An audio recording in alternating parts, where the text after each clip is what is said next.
Assalamualaikum warahmatullahi wabarakatuh. Shalom dan salam sejahtera bagi kita semua.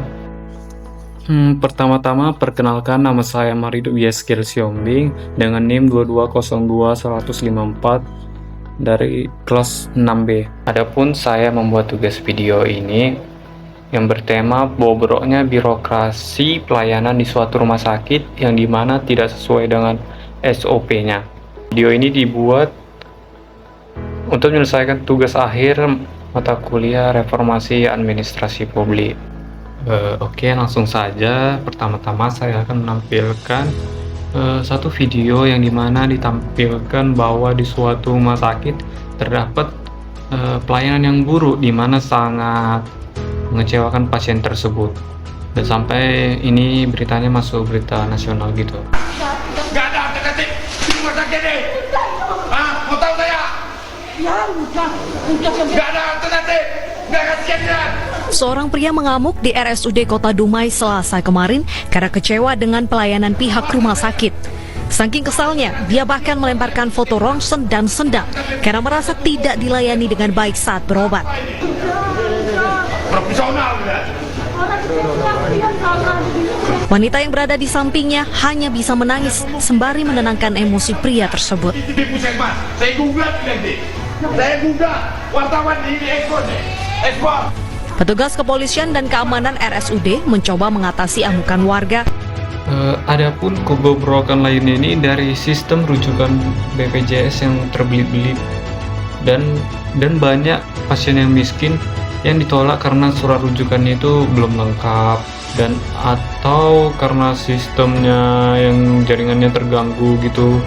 Ketika mereka datang berobat malah disuruh balik besok hanya untuk sekedar mencetak surat. Birokrasinya ini seolah lebih diutamakan daripada keselamatan pasien itu sendiri. Dan tak hanya pasien, tenaga medis pun sering terjebak dalam sistem yang kaku dan tidak efisien.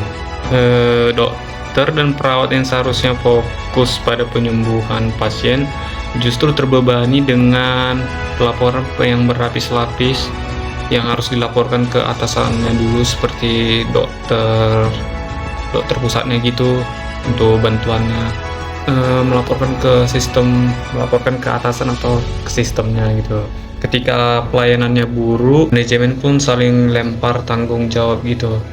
Administrasinya menyalahkan perawat menyalahkan sistemnya, dan pasien tetap menjadi korban atas hal tersebut. Dan ada pun juga saya tampilkan sebuah video pidato Presiden Pak Prabowo Subianto terkait menegaskan tentang birokrasi di Indonesia itu sangat lambat. Berikut saya tampilkan videonya. Kita jujur mengakui bahwa birokrasi di kita sangat terkenal ribetnya, sangat terkenal lambatnya. Bahkan ada pembicaraan oleh rakyat kita bahwa birokrasi pemerintah kita sering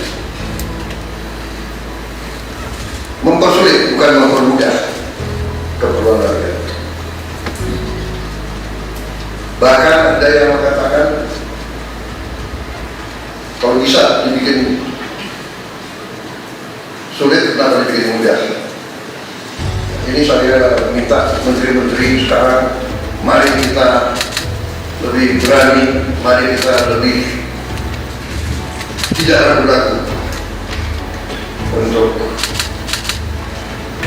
memberi pelayanan yang terbaik kepada rakyat. Baik, setelah membahas tentang permasalahan pada birokrasi yang tadi, ada pun rekomendasi kebijakan yang dapat diambil untuk mengatasi masalah pada video pertama tadi tentang pelayanan yang buruk pada pasien tersebut. Menurut saya yaitu yang pertama itu pemerintah dan manajemen rumah sakit harus menyusun sistem pelayanan yang cepat dan ringkas, terutama untuk pasien yang gawat darurat.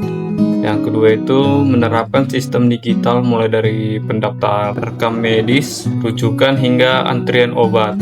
Aplikasi atau sistem ini harus mudah digunakan oleh semua kalangan. termasuk lansia dan orang awam teknologi. Dan yang ketiga, setiap petugas baik di bagian administrasi maupun medis wajib mengikuti pelatihan pelayanan publik yang menekankan sikap empati, sabar, dan ramah terhadap pasien. Ini sangat penting. Yang keempat, mempublikasikan data kinerja rumah sakit secara berkala, waktu tunggu pasien, jumlah pengaduan, dan tingkat kepuasan layanan. Ini penting untuk memacu perbaikan dan menjaga kepercayaan publik terhadap birokrasi di rumah sakit tersebut.